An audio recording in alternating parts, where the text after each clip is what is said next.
औज़ुबिल्लाहि मिनश्शैतानिर्रजीम बिस्मिल्लाहिर्रहमानिर्रहीम व बिही नस्तईन इन्नहु खैरु नासिरिम व मुईन।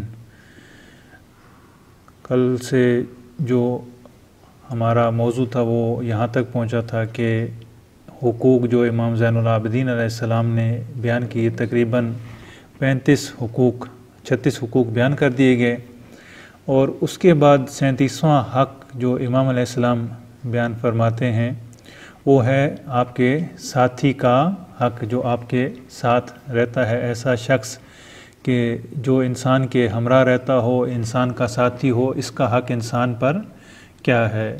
इमाम अलैहिस्सलाम फरमाते हैं कि हक़्क़ुल खलीत है अन ला तगुर्रहु वला तगुश्शहु वला तखदअहु वला तत्तकिल्लाह तबारक व तआला फी अमरिही।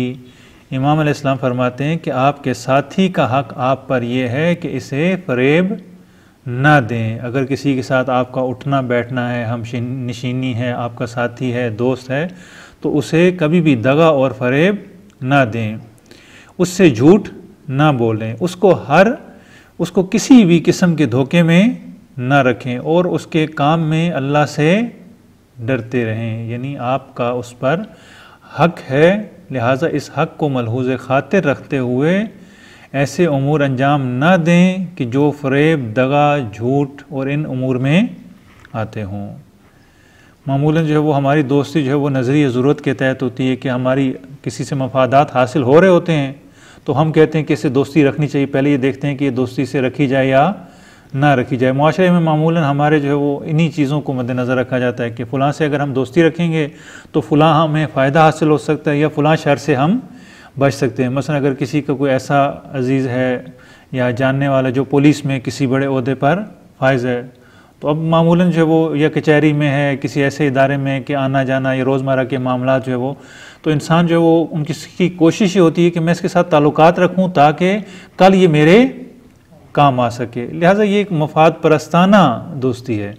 इमाम अलैहिस्सलाम की इस कौल की, अगर इस कौल को मद्देनज़र रखा जाए तो ऐसी दोस्ती ये भी एक तरह के फ़रेब और दगा में होती है कि इंसान अपने फ़ायदे को मद्देनज़र रख कर किसी से दोस्ती करे। ये दोस्ती जो सही नहीं है, ये एक तरह का झूठ है, फ़रेब है ना।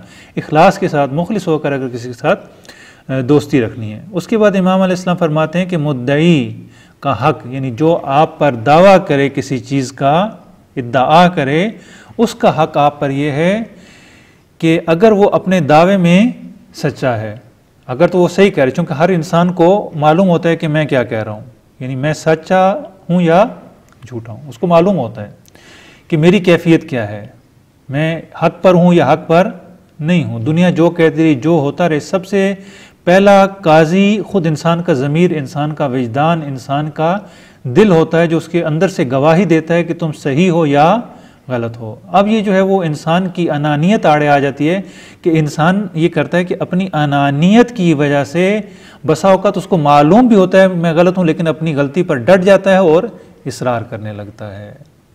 कहते हैं कि अगर वो आपका, जिसने आपके खिलाफ दावा किया, अगर वो सच्चा है तो फिर अपने खिलाफ खुद गवाह बन जाएं।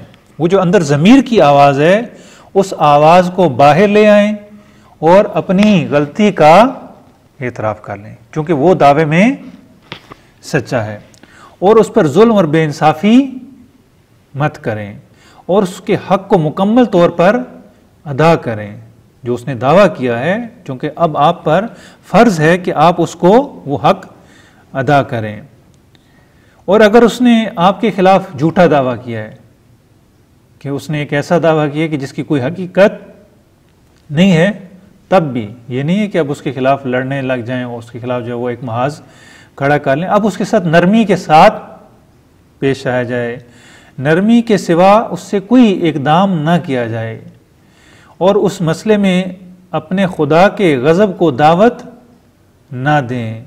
यानी ये जो मसाइल हैं, अगर वो दावे में सच्चा है तो फिर आप बात मान लें, अगर वो झूठा है तो फिर भी आप उसके साथ सख्ती और मुकाबला बिलमिसल ना करें, जैसा वो कर रहा है आप भी वैसा ही ना करें। मामूलन हमारा ये होता है कि दुश्मनी और मोहब्बत में हर चीज़ जायज़ होती है, जिससे मुखालफत होती है, जिससे दुश्मनी होती है, कुछ भी जो हमारे खिलाफ़ एक दफ़ा बात कर दे तो फिर जो है वो हमने पूरा उसका मुकाबला करना होता है।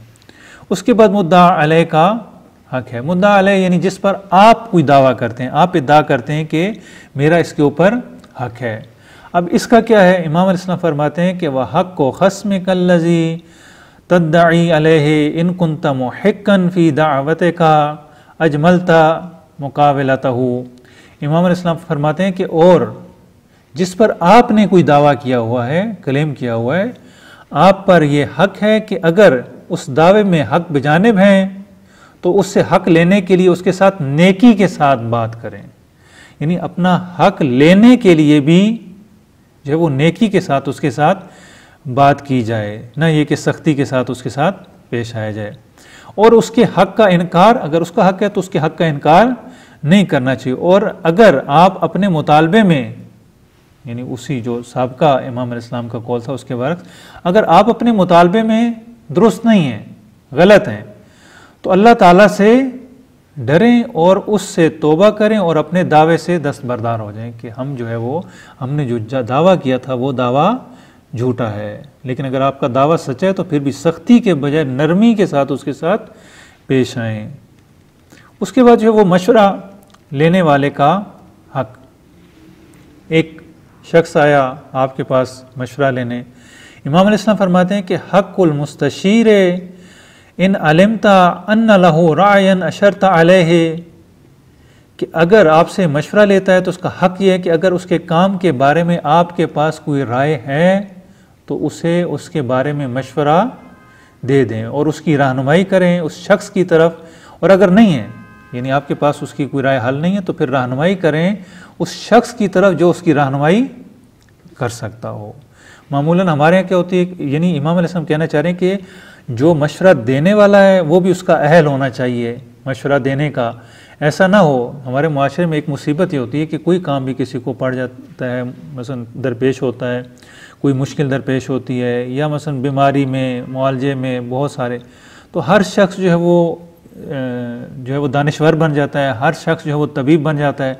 हर बंदा आपको मशवरा देना शुरू कर देता है कि आप यूँ करें यूँ करें, बोलो उससे खुद घर में भी कोई जानता ना हो लेकिन वो मशवरा देना शुरू करता है। यानी हर मौरिद में लोग अपना मशवरा देना वाजिब समझते हैं। नहीं, मशवरा देना हर जगह वाजिब नहीं है। अगर उस मशवरे का इंसान अहल हो तो फिर हमें चाहिए कि हम वो मशवरा दें, लेकिन अगर कोई अहल नहीं है तो फिर वो मशवरा ना दे। और अगर उसे मालूम नहीं है कि ये मशवरा जो मैं दे रहा हूँ ये मशवरा सही होगा या सही नहीं होगा, तो फिर मशवरा देने के बजाय उस शख्स की तरफ रहनुमाई कर दे कि जो जानता हो, बूझता हो और उसकी सही रहनुमाई कर सके। और उसके बाद जो है वो मुशाविर का हक, जो आपको मशवरा देता है, इसका हक क्या है?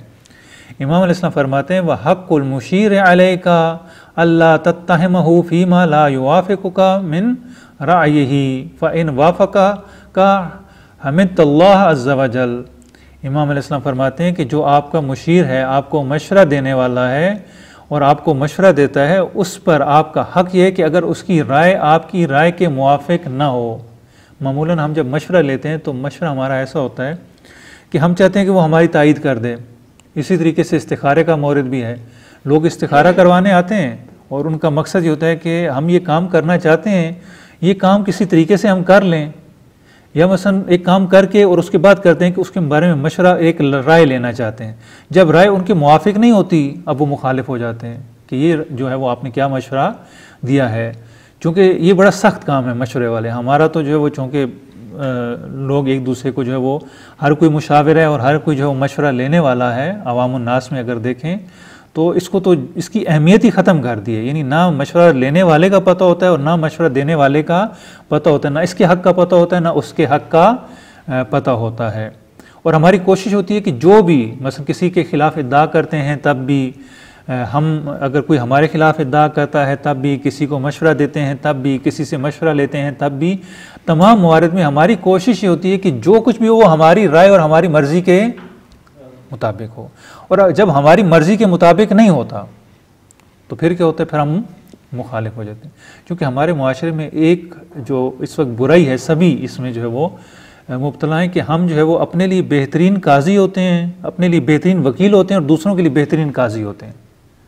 अपने आप को हर इंसान मासूम समझता है, मुंतहा ज़ुबान से इद्दा नहीं करता कि मैं मासूम हूँ, लेकिन उसका दावा यही होता है कि मैं उसके अमल से, उसके किरदार से, ये कि जो बात मैं कर रहा हूँ, जो बात मुझे समझ में आई है, जो मैं जानता हूँ वो ही सही है, और बाकी सबको चाहिए कि वो मेरे साथ हमराही करें।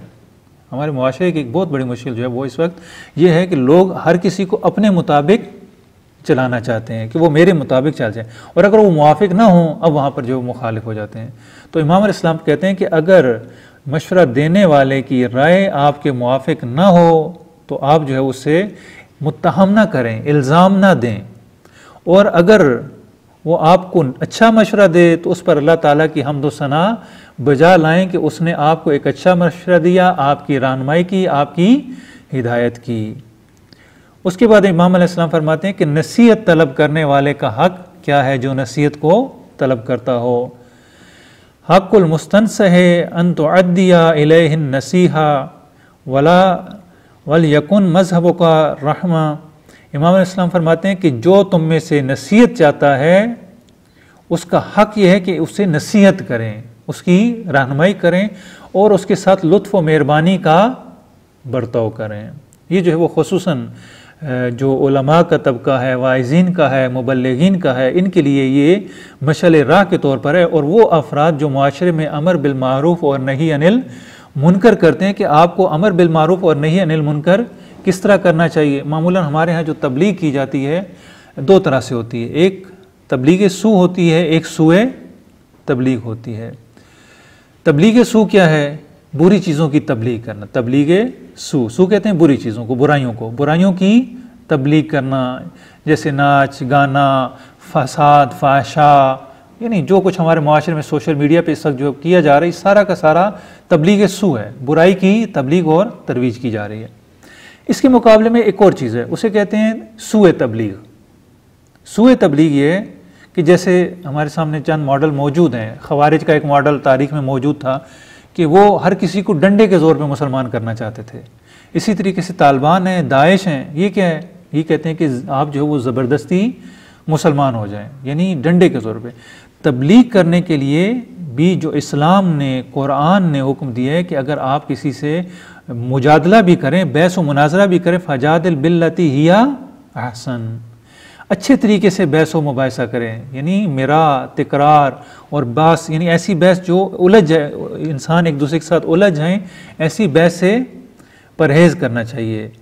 मामूलन ये होता है कि आपने ये क्यों नहीं किया, आप दीन से बाहर हो गए हैं, आप ये हो गया, आप वो हो गया। मौलाना हजरात लोगों को दीन के दायरे से छोटी छोटी बातों पर खारिज कर रहे होते हैं। नहीं, प्यार से, मोहब्बत से, मेहरबानी के साथ लोगों के साथ पेश आएँ। कभी भी जो तरबियत के मसाइल होते हैं, तरबियत के मसाइल में कभी भी डंडा और सख्ती जो है वो ये कारगर साबित नहीं होती। इससे जो है वो काम आगे नहीं चलता। यानी इससे आप देखें कि उस इस्लाम के अवलीन दौर में जो फतुहात हुई वो डंडे के ज़ोर पे हुई, तलवार के ज़ोर पे हुई। उसका असर क्या हुआ कि लोगों के रूहों में, लोगों के दिलों में इस्लाम जो है वो नफूज ना कर सका जैसे होना चाहिए था।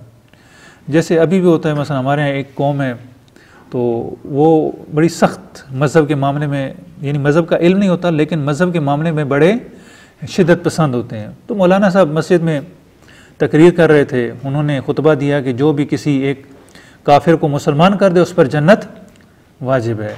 अब उनके हमसाए में एक ईसाई रहता था, इन्होंने सोचा कि बड़ा अच्छा मौका है, मैं जाकर जो है इसको मुसलमान कर देता हूँ, मेरे ऊपर जन्नत वाजिब हो जाएगी। तो उन्होंने जो है वो गए उसके और कहा कि हाँ भाई पढ़ो, केलमा पढ़ो। उनकी अपना एक ज़ुबान था, अपना लहजा था, उन्होंने कहा केलमा पढ़ो।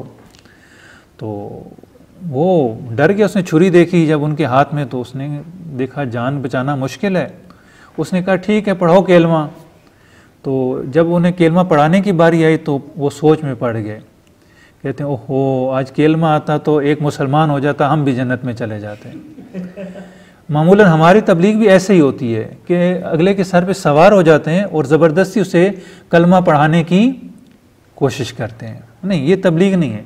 तबलीग मेहरबानी से, प्यार से, मोहब्बत से, अमर बिल मारूफ़ का यही तरीका है कि अमर बिल मारूफ़ इस तरीके से किया जाए कि किसी के हद की इज़्ज़त, किसी की तौहीन, किसी की तहक़ीर नहीं होनी चाहिए।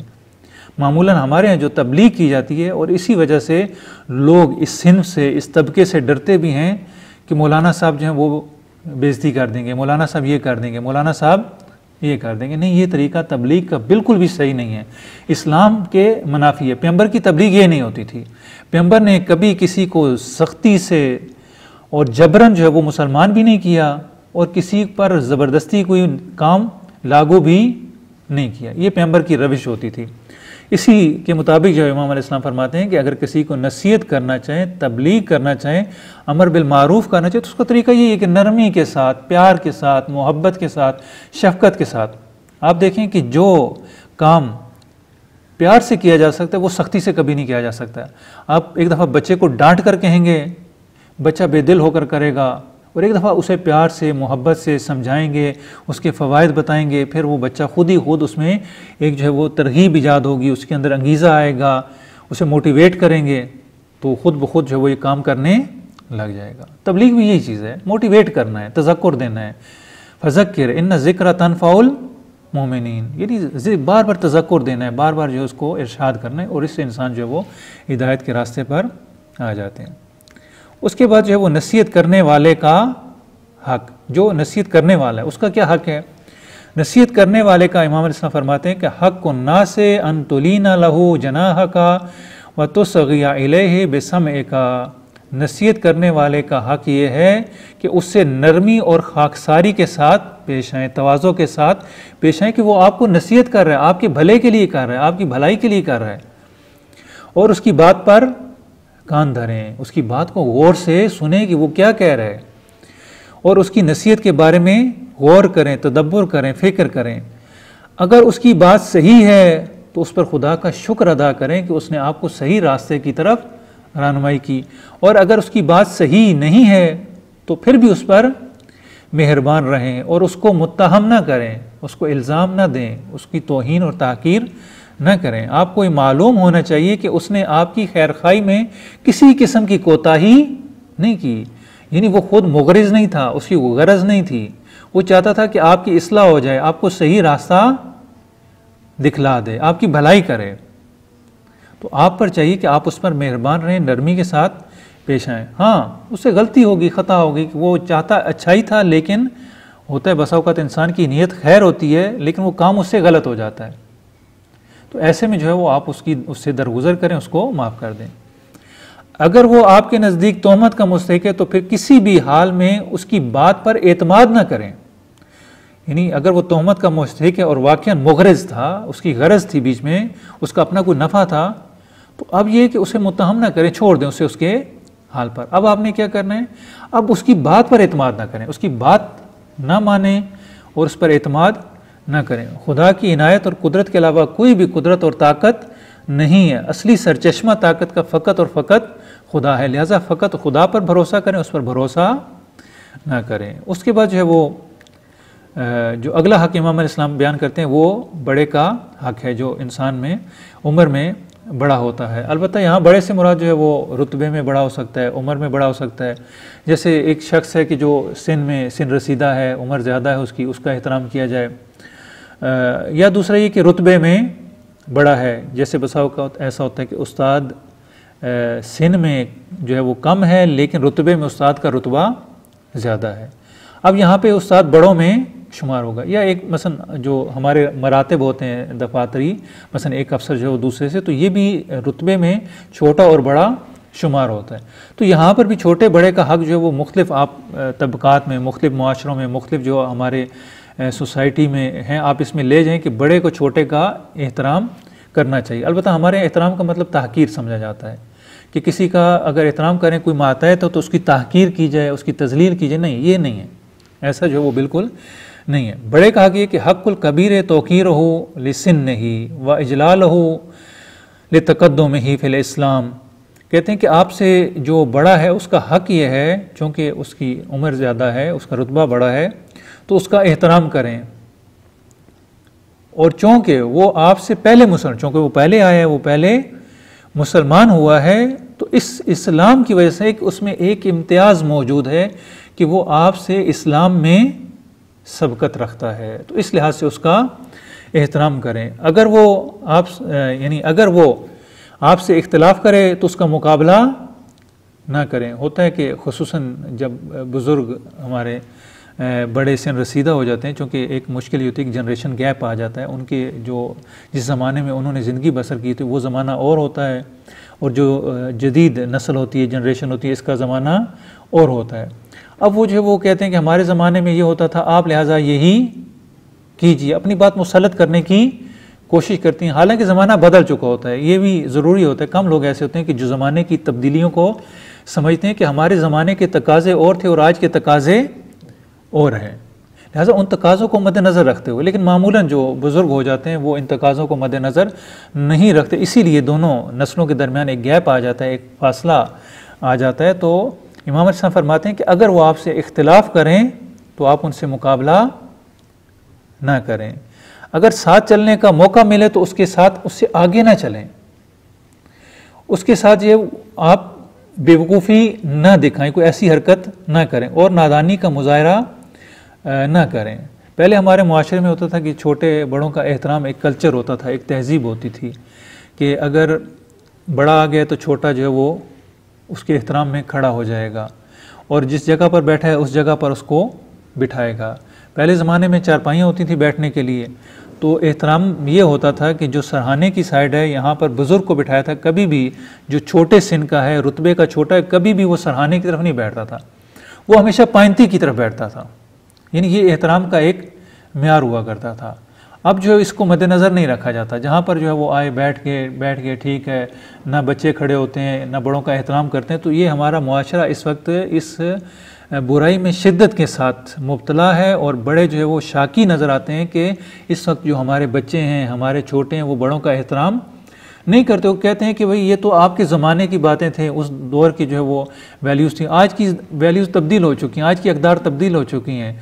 उस दौर में होता था, आजकल ये नहीं होता। आज मौजूदा ज़माने में जो है वो बच्चे बड़ों का एहतराम नहीं करते, लेकिन ये सही नहीं है। इमाम अलैहिस्सलाम कहते हैं कि हत्ता उनसे आगे भी ना बढ़ें, अगर चल रहे हैं तो उनसे थोड़ा सा पीछे और किसी किस्म की नादानी का मुजाहरा न करें और उनके एहतराम को मलहूज़े खातिर रखें कि एहतराम उनका किसी भी सूरत में कम नहीं होना चाहिए और बड़ों को भी चाहिए कि वो छोटों का हक़ अदा करें। इसीलिए इमाम अलैहिस्सलाम फरमाते हैं कि छोटों का हक़ क्या है?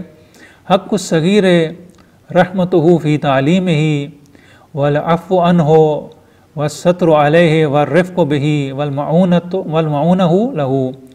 छोटों का बड़ों पर हक़ ये है कि उन पर मेहरबानी करें, छोटों पर मेहरबानी की जाए, शफ़क़त किया जाए, प्यार की जाए और इनकी तालीम और तरबियत के लिए कोशिश करें। अगर आज ऐसा हो जाए कि हमारे बड़े हमारे छोटों की तरबियत करना शुरू कर दें, मामूलन क्या किया जाता है हमारे घरों में, ये होता है कि अपने बच्चे की तरबियत पे, तालीम पे ज़ोर होता है, लेकिन जो दूसरे अजीज़, रिश्तेदार, जानने वाले, मोहल्ले वाले, अब कोशिश ये होती है कि हमारा बच्चा पढ़ जाए लेकिन उनका बच्चा ना पढ़ने पाए। जो काम भी कर रहे होते हैं कोशिश होती है कि उनको फ़लाँ रिश्तेदार को ना पता चले, फ़लाँ अजीज़ को ना पता चले। अगर उसको पता चल के वो भी यही काम शुरू कर देगा, हमारा बच्चा पीछे रह जाएगा। नहीं, ऐसा नहीं है। जो भी बड़ा है उसे चाहिए कि अगर आपका कुछ छोटा है तो तमाम के साथ मुसावी सलूक करें और मेहरबानी का बर्ताव करें, उनकी तरबियत के लिए, तालीम के लिए कोशिश करें। अगर कुछ मालूम है तो उसे छुपाएं मत, उनको बता दें कि ये आपके नफ़े में है और ये चीज़ आपके नुकसान में है। उनकी गलतियों को नज़रअंदाज कर दें। अगर कुछ गलती हो जाती है, ख़ता हो जाती है, ज़ाहिरी बात है अभी उन्हें तजर्बा नहीं है, बहुत सारे मसाइल में उनसे ख़ता सरज़द हो जाती है, तो इस ख़ता में उनकी गलतियों को नज़रअंदाज कर दें, उनकी ख़ताओं पर पर्दा डालें, पर्दा पोशी करें, उनसे रवादारी बरतें और मुश्किलात में उनकी मदद करें। ना ये कि मुश्किलात देखकर हमारे माशरे में मामूलन खुश हुआ जाता है कि फ़लाँ का बच्चा जो है, फ़लाँ जो है वो हमसे छोटा, वो इस मुश्किल में गिरफ़्तार है, अब हम तक नहीं पहुँच पाएगा। उसके बाद साइल का हक़ है, सवाल करने का। हक़्क़ु साइल एताहु अला क़द्र हाजतिही। तो हमारे मुआशरे में एक जो साइल हैं वो आम रोज़मर्रा ज़िंदगी में आपको चौकों में, बाज़ारों में, गली कूचों में नज़र आते हैं। ये फ़कीर हैं, ये गदागर हैं, इन सख्ती के साथ मना किया गया है कि इन्हें आप कुछ ना दें, इनके साथ जो है वो, और इसकी भी मज़म्मत की गई है कि गदागरी बहुत बड़ा गुनाह है, यानी किसी के आगे हाथ फैलाना ये बहुत बड़ा गुनाह है। ये साइल शुमार नहीं होते, ये गदागर हैं। साइल जो है वो जो सवाल करने वाला है, और सवाल करना बड़ा मुश्किल होता है। एक बाइज़्ज़त एक जो है उस शख्स के लिए अपनी इज़्ज़त हथेली पर रख कर किसी से सवाल करना बड़ा मुश्किल है। इमाम अलैहिस्सलाम फरमाते हैं कि आप उसको उसकी ज़रूरत के मुताबिक अता करें। और ये जो लोग होते हैं फ़कीर मामूलन जो इस वक्त जो गदागर होते हैं, ये इनकी ज़रूरत ही नहीं होती। अक्सर ऐसे मसलन फ़कीर पकड़े गए हैं। अब तो रोज़ सोशल मीडिया पे ऐसी खबरें आ रही होती हैं कि पंजाब पुलिस की करामात जो है वो दिखाई जा रही होती हैं कि पंजाब पुलिस है वो मसलन एक जो है वो बिल्कुल ज़मीन पे घसीट कर चल रहा है। यानी पता नहीं उसने इतनी जहमत और मेहनत की है उस चलना सीखने के लिए, ज़मीन पर घसीट, इतनी मेहनत वो किसी काम में किसी हुनर में करता तो किसी का मोहताज ही ना होता। पुलिस वालों ने उसे उठाकर जो है सीधा किया और वो बिल्कुल सीधा चलने लग गया।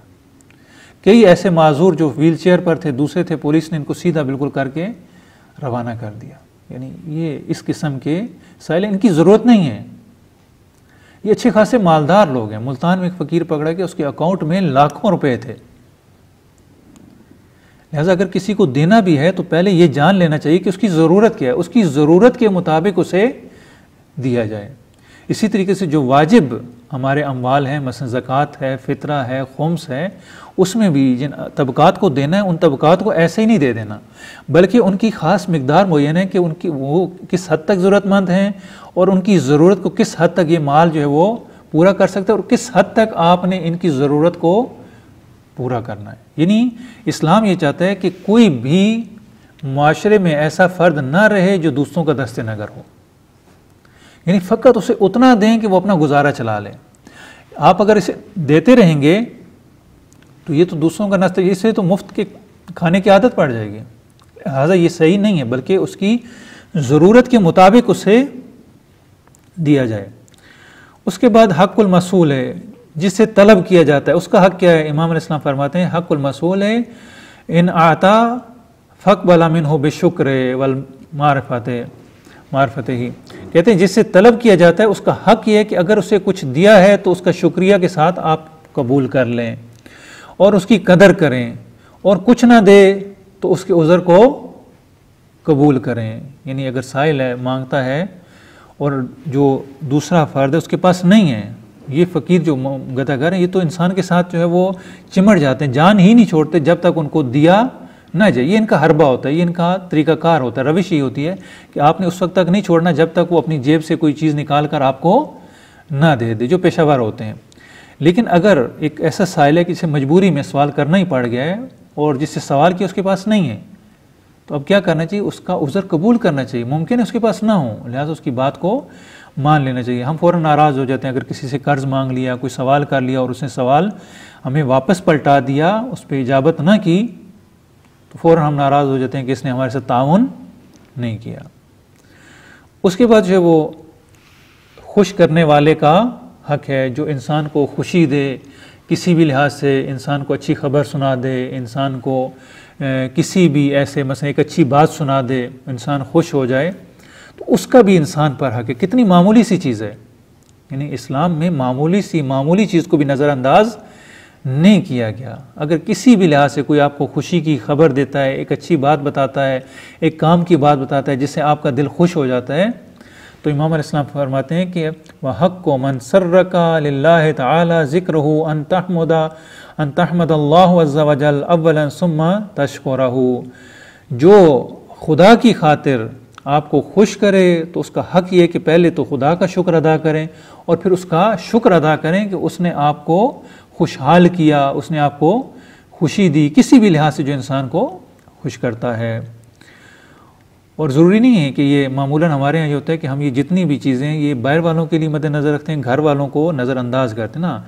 घर में ही अगर आपकी औलाद ने, आपकी बीवी ने, आपके शोहर ने, आपके बहन भाई किसी ने भी आपको खुश कर दिया, खुशहाल कर दिया, उनकी वजह से आपको खुशी मुयस्सर हुई, नसीब हुई, तो इसमें हक़ ये बनता है कि पहले खुदा का शुक्र अदा करें कि जिसने ये बेहतरीन फ़ुर्सत दी, जिसने ये खुशी की नेमत दी, और फिर उसके बाद उस खुशहाल करने वाले का शुक्र अदा करें। उसके बाद जो है वो इमाम अलैहिस्सलाम फरमाते हैं कि जो आपके साथ बुराई करने वाला है, ये हमारे मुआशरे में बड़ा अहमियत का हामिल है कि हम जो है वो अपने दुश्मनों के साथ जो क्या नहीं करते, मुखालिफिन के साथ क्या नहीं करते। वह कहते हैं वह हक़्क़ु मन असाअका अन तअफ़ुआ अन्हो व इन अलमता अन्नल अफ़्व अन्हो यज़ुर्रो, कि बेहतर तो ये है कि उसे माफ़ कर दें।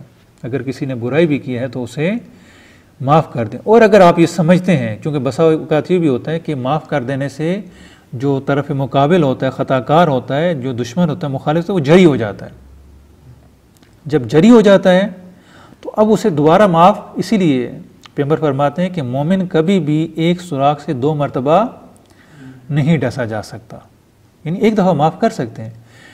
एक जंग में पैगंबर ने एक शख्स को गिरफ्तार किया जो शायर था, और उसने जंग में उसका काम, चूँकि शायर जो है वो जंगों में साथ साथ रहते थे, वो लोगों को उकसाते थे, तरगीब दिलाते थे, जंग में उनको जोश और वलवला दिलाते थे। ये हमेशा ख़वातीन को और शायरों को जंग में साथ रखा करते थे मुशरिकीन। ये शख्स गिरफ़्तार हो गया। जब ये गिरफ़्तार हो गया तो इसने पैगंबर से मिन्नत समाजत, इसने तरला शुरू कर दिया कि आप जो है मुझे माफ़ कर दें, मेरे छोटे छोटे बच्चे हैं, ये है वो है। पैगंबर ने तरस खाकर इसको माफ़ कर दिया कि ठीक है, तुम्हारी जान बख्शी कर देते हैं, लेकिन इस शर्त के साथ कि आइंदा तुम इस्लाम के ख़िलाफ़, इस्लाम के मुकाबले में नहीं आओगे। फिर अगले साल जंग हुई, फिर दोबारा इसने शिरकत की, वो इसको साथ लेकर आया। ये नहीं आना चाह रहा था, लेकिन उन्होंने कहा कि नहीं, हम इंशाल्लाह फतह हासिल होगी, हम गलबा पा लेंगे, तुम परेशान ना, तुम आ जाओ हमारे साथ। ये आया, फिर उनको शिकस्त होगी, फिर ये गिरफ़्तार हो गया, असीर हो गया। अब इससे पिछली दफ़ा का तजर्बा था, इसने फिर मिन्नत तरला शुरू कर दिया कि माफ़ कर दें, गलती हो गई, ये हो गया, वो हो गया, छोटे छोटे बच्चे हैं। तो पैगंबर ने यही फरमाया कि एक दफ़ा तुम्हें माफ़ किया जा चुका है, अब दोबारा ये गलती हम नहीं करेंगे। पैगंबर ने दोबारा से माफ़ नहीं किया, उसके मुताबिक उसको सज़ा दी। इमाम अलैहिस्सलाम भी यही फरमाते हैं कि अगर आप ये समझते हैं कि उसे माफ़ करने का मनफी असर होगा तो फिर उससे अपना बदला ले लें। यानी यहाँ पर जो मुकाबला बेमिसल करने की इजाज़त है, जब आपको ये यकीन हो कि वो अपनी रविश से बाज़, चूँकि बाज़ अफराद ऐसे होते हैं कि जो बिच्छू सिफत के होते हैं, यानी एक कहते हैं कि कछुए और बिच्छू में दोस्ती थी और दोनों जो है वो बड़े करीब करीब रहते थे। तो एक दफ़ा उसने कहा कि तुम मुझे ज़रा समंदर की सैर करवाओ। बिच्छू ने कछुए से कहा, तो उसने कहा ठीक है, आ जाओ, मेरी पुश्त पर सवार हो जाओ। बिच्छू कछुए की पुश्त पर सवार हो गया।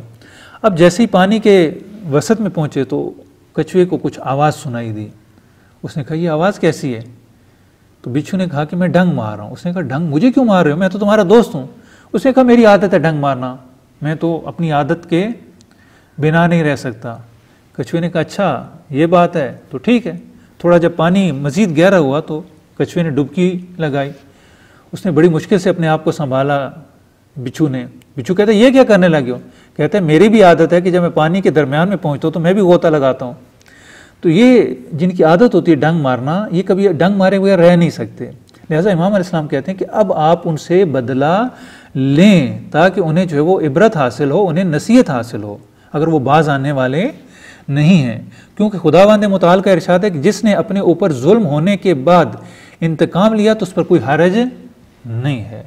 इस्लाम में जालिम होना भी कभी है, मजलूम होना भी कभी। हम समझते हैं कि मजलूम होना अच्छा है, कोई हम पर जुल्म कर ले, जैसे मसीहत में है, ईसाइयत में है कि अगर कोई आपके दाएं गाल पर थप्पड़ जड़ दे तो आप बायां गाल भी उसे पेश कर दें। इस्लाम कहते नहीं, जालिम अगर जुल्म कर रहा है तो उसका हाथ रोकना ज़रूरी है। मामूलन हमारे इस वक्त जो NGOs और ये दूसरे इदारे जैसे ईदी है, दूसरे हैं, तीसरे हैं, ये चल रहे हैं, ये क्या करते हैं, जो भी मुआशरे में कोई बुराई होती है ये उस बुराई के बाद आते हैं और लोगों की मदद करना शुरू कर दें। बहुत अच्छा काम है वाकईन, ये लायक तासीन है जो इंसानियत की खिदमत कर रहे हैं। जैसे ईदी था और भी ऐसे अफराद जो काफिर है, मुसलमान जो भी हो, ये इंसानियत की खिदमत में, इसमें कोई शक नहीं है कि ये नेक काम करें और ये होना चाहिए, इसकी ज़रूरत है।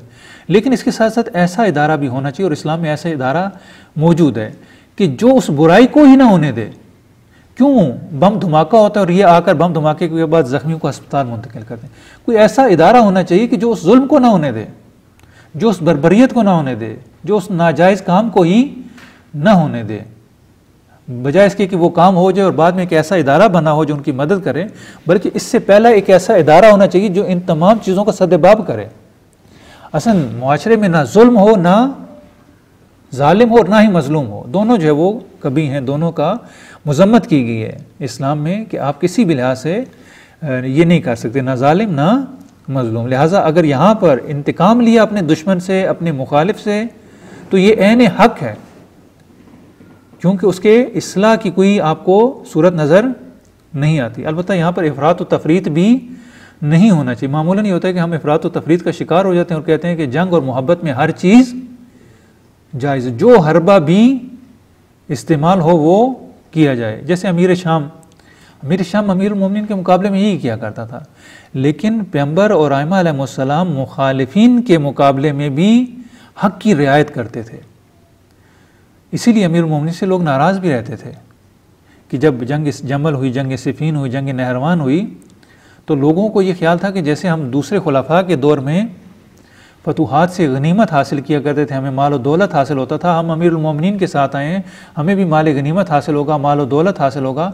लेकिन अमीरुल मोमिनीन ने मना कर दिया। अमीरुल मोमिनीन कहा कि ये तुम्हारे भाई हैं, किसी को हक हासिल नहीं कि वो माल गनीमत ले, क्योंकि माल गनीमत काफिरों से लिया जाता है, ये मुसलमान हैं, ये आपके भाई हैं, वलो इनको किसी ने उकसा कर, बहला कर, फिसला कर मैदान जंग में ले आए हैं, ये कत्ल करवा दिया इनको, लेकिन इसके बावजूद भी आप इनसे खिलाफ कानून अमल नहीं कर सकते। ये मुसलमान शुमार हैं, इनका जनाजा पढ़ा जाए, इनको दफन किया जाए और इनका माल गनीमत लेने का आपको हक हासिल नहीं है। यानी हर एक चीज़ के लिए इस्लाम ने एक मियार, एक मिलाक, एक उसूल बयान किया है।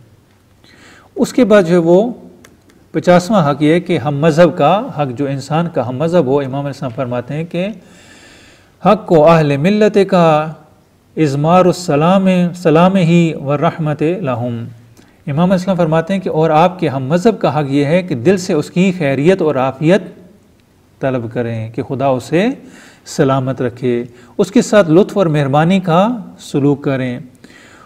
अगर मसलन जो आपके हम मज़हब हैं उनमें से गुनाहगारों के साथ नरमी के साथ पेश आएँ और उनसे उन्स और उल्फत पैदा करें और उनकी इस्लाह की कोशिश करें, उनमें से नेक अफराद का शुक्रिया अदा करें, उन्हें अज़ियत और आज़ार पहुँचाने से गुरेज करें, जो आप अपने लिए पसंद करते हैं उनके लिए भी वही पसंद करें और जो अपने लिए नापसंद करते हैं उनके लिए भी नापसंद करें। उनके बूढ़ों को अपने बाप जैसा मकाम दें और उनमें से जवानों को अपना भाई समझें, बूढ़ी औरतों को अपनी माँ का दर्जा दें और बच्चों को अपनी औलाद समझें। अगर फ़कत यही एक उसूल हमारे मुआशरे में अपना लिया जाए तो हमारा मुआशरा जन्नत का गहवारा बन जाए।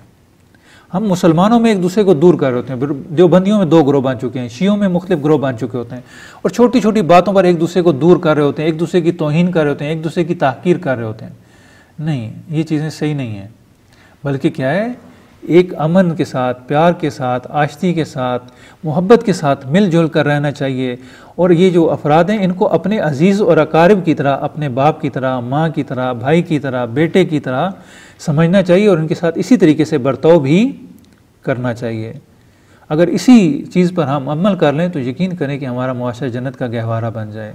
और इसके बाद जो है वो आखिरी हक इमाम अलैहिस्सलाम ये फरमाते हैं कि ज़िम्मियों का हक। ज़िम्मी वो काफिर होते हैं कि जो मुसलमानों की सरजमीन पर रहते हैं और जिजिया देते हैं, यानी उन्हें टैक्स देना होता है एक, और फिर उसके बाद वो आज़ादी से अपने मजहबी कामले उन्हें आज़ादी होती है, वो रह सकते हैं। लिहाजा इस्लामी ममालिक में जो काफिर रह रहे होते हैं ये अहले ज़िम्मा होते हैं और इनके हुकूक जो है वो ख़ुद कुरान ने, हदीस ने और फ़िक़्ह ने मुअय्यन किए हुए हैं। लेकिन हमारे यहाँ क्या होता है कि जो ज़्यादा मुसलमान होते हैं, पहले भी अर्ज़ किया कि जो तबलीग करने वाले हैं वो डंडे से तबलीग करने वाले, आपने देखा होगा बेगुनाह ईसाइयों के चर्च में धमाका कर दिया, बेगुनाह जो है वो हिंदुओं को मार दिया, किसी पर भी तौहीन रसालत, आजकल तो ये बड़ा आम है, किसी के साथ दुश्मनी हो, हमारा इतना मुआशरा शिद्दत पसंदी की इंतहा पर पहुँच चुका है कि किसी के साथ भी मुखालफत हो फ़ौरन जो है तौहीन नबूवत का उस पर जो है वो इल्ज़ाम लगाएं और साथ उसको कत्ल कर दें।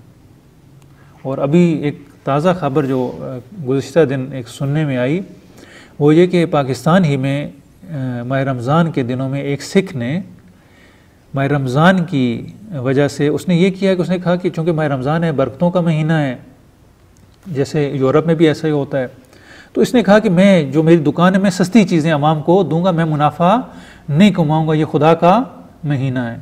अब जो मुसलमान भाई थे वो उस पर उन्होंने हमला कर दिया कि तुम क्यों सस्ती चीज़ें फ़रोख्त कर रहे हो, उसे कत्ल कर दिया। यानी मुसलमानों ने रोज़े की हालत में, खुदा की इबादत की हालत में, जैसे वो खुद अपने तय इबादत कह रहे हैं वरना ये इबादत तो नहीं है, नाजायज़ मुनाफाखोरी की खातिर मैं रमज़ान में एक गैर मुस्लिम को जो इस्लामी तर्ज अमल अपनाए हुए था उसको मार दिया। यानी ये हमारे मुल्क का हाल है।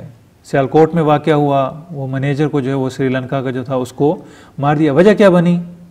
वजह ये नहीं थी कि उसने तौहीन रिसालत की थी, वजह ये थी कि ये कामचोर थे, काम से जो है वो भागते थे और वो इन्हें कहता था कि आपने काम पूरा करना है, लिहाजा उन्होंने उससे बदला लिया और उसको जो है वो इस्लाम को उन्होंने टूल के तौर पर इस्तेमाल करते हुए उसका काम तमाम कर दिया। ये ऐसा नहीं, ये तो शिद्दत पसंदी की हद है।